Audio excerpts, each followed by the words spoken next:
Hi guys, and welcome back to Fenrir Canine Training, and today we're out doing a bit of heel walking in different areas and different distraction levels with Riley, the 7-month-old glorious working Labrador puppy. And so many people have started to see how we were able to have such high levels of success with young puppies, especially when it comes to walking to heel. And people want to know, how is it that I'm able to achieve such beautiful loose lead walking with dogs that are so young? And in this video, I thought it'd be an excellent opportunity of why we're out working on that exact thing, that we can talk about it. And in my opinion, it's built on 3 different steps to be able to achieve that level of excellence so young and so early. Now for me, when we're talking about getting a dog to walk beautifully to heel, it's 2 parts. First of all, we're tapping into the innate desire for a dog to migrate, to move, to walk, and to walk with a pack. We call that pack migration. The second part is around the obedience aspect of getting them to walk to heel. So when I'm able to achieve such high levels of success is because I'm focusing on both those aspects, pack migration as well as the obedience, and it's those things together that allow such high levels of success so quickly. And I'm going to teach you the 3 steps of how we do that. So the first step that we always have to focus on is around leadership. Leadership is so incredibly important in all aspects of our lives with our dog. Look at this cameraman being superb, being able to navigate the steps whilst filming. So when we're talking about leadership with our dogs, leadership is so incredibly important, but leadership stems solely from us.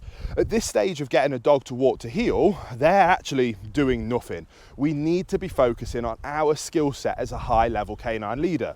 Now that then informs stage 2 of being able to have dogs walk so nicely at such a young age, and that is then around relationship. But the relationship that you have with your dog is always informed by the kind of leader or the level of leader that you are. If you are a high level canine leader, you're going to have a relationship with a dog where they love, trust and respect that leadership, and they're going to look up to you for guidance and direction. If you are a poor quality low level leader, you're going to have a poor quality relationship with your dog, where they're not going to be looking up to you for guidance and direction. So when we combine those first 2 steps together, leadership and relationship, that then inherently forms the pack migration element of walking to heel. Because when we go for a walk, whenever a dog migrates with their pack, whether that's simply right now just me and Riley and you're having a wee, oh, you're a good girl, whether that's simply me and Riley out today moving, we are migrating. But because Riley has a relationship with me that's built on my high levels of canine leadership, when we're going on this pack walk, this pack migration, she is following my lead. She is trusting in where I want to go with this walk. So when I make these direction changes, she's in tune with me, following where it is that I'm deciding that as a pack we're migrating to. And because she's in tune with me, and because she's looking up to me for guidance and direction on where it is that we need to go, she's naturally dropping in. Now, if she wasn't trusting me, if she wasn't respecting my loving leadership, I'm not dominating her, I'm not intimidating her, I'm not hurting her, I'm simply leading us on this experience. And because of that, she has to be in tune with me. Now, if she was out pulling in front of me, paying me no attention, paying me no mind, then she's not respecting my leadership. She's making the decisions of where she wants to go and when she wants to go. And at best, we're at the end of the lead, holding on for dear life, trying to make sure that we at least keep some semblance of control.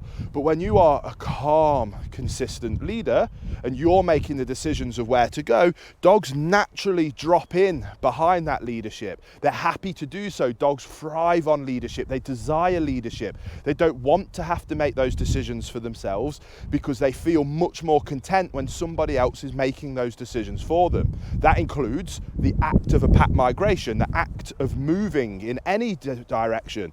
So naturally she's going going to want to be closer to me, and she's going to want to look up to me for guidance and direction. So that's the first part of it. That's built off leadership and relationship.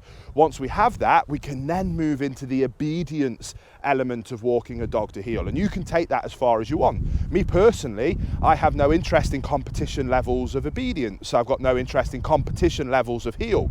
The guys and girls out there doing that are awesome, and I admire those people. But for me, I just want to be able to come out into the countryside with the dogs and enjoy a lovely walk where they're on a loose lead to my side. Now, if Riley's down nose sniffing and she's a few inches out in front of me, I don't mind. If she's a few inches behind me picking up some wool from one of the sheep that's been around, I don't mind. I just need her to be with me by my side on a loose lead, because that means that she is in tune with me, she is engaging with me, and she's not making this experience a miserable one by pulling my arms out of my sockets.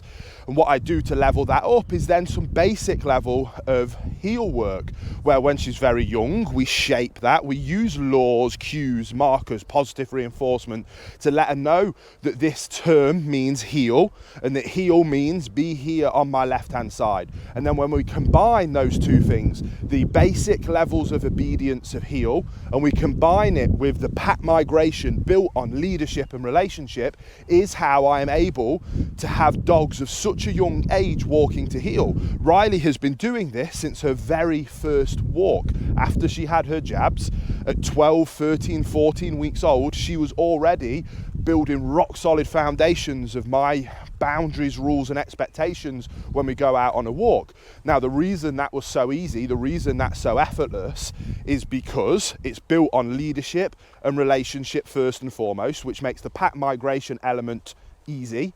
And then it also means that our communication pathways are wide open, so that when I do want to do the more formal training, the more formal part of the obedience, even just to basic levels, that goes much, much smoother. And the result is young puppies walking beautifully to heel, whether it's 1 dog, 2 dogs, 3 dogs, 4 dogs, 5 dogs, because they all have basic levels of obedience built on top of rock solid leadership and relationship.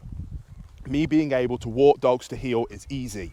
It also means that it can be easy for you if you're willing to focus on yourself first and foremost, becoming a high-level canine leader that can build these wonderful relationships with dogs, that's built on love, it's built on trust, and it's built on guidance and direction, and you will have a happier dog because of it. So I hope you enjoyed that video. If you did, make sure you like and subscribe. I can't wait to help answer your questions on Instagram, but until next time, I'll see you on the next video here on the Fenrir Canine Training channel. Now guys, if you're interested in how it is that you can go about getting your perfect canine companion, just like Riley here, and you've got more questions than when you started the video, which I'm aware when you start to think about these different kind of concepts and theories and principles, it can often leave with more questions than you came to. Don't worry, come over to our Instagram at Fenrir Canine Leaders, drop us a DM, leave us a comment, and we're always happy to help answer your questions. We want the world to be filled with perfect canine companions, just like Riley here, with calm, consistent leaders, loving the relationship that they have with their dogs. It's the reason behind why we do what we do. So if you've got questions, don't feel bad about asking them. Come over at Fenrir Canine Leaders, drop us a comment, drop us a DM, and we'll do our best to get back to you and help you with any questions that you might have.